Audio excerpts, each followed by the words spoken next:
Hi నమస్తే, welcome to popcorn Masti YouTube channel. ఎందరో మహానుభావులు అందరికీ నా వందనాలు. దయచేసి ఈ వీడియోలోకి వెళ్ళే ముందు మా పెద్ద నాయన కోసం ఒక లైక్, సబ్స్క్రైబ్ బటన్ ప్రెస్ చేసి ఆయన దిల్ ఖుష్ చేయండి ప్లీజ్. సో ఈ రోజు వీడియో ఏంటంటే, రాబిన్ హుడ్ ట్రైలర్ ఈవెంట్లో Rajendra Prasad comedy timing over అయిందనే చెప్పాలి. వాగితే మధురం, జారితే విషం అన్నట్లుగా ఉంది.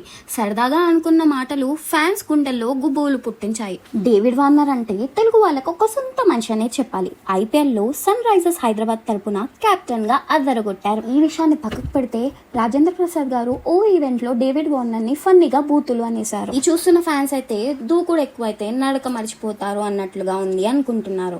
రాజేంద్ర ప్రసాద్ గారి కామెడీ యాక్షన్ చూసి వార్నర్ కూడా షాక్ అయ్యాడు.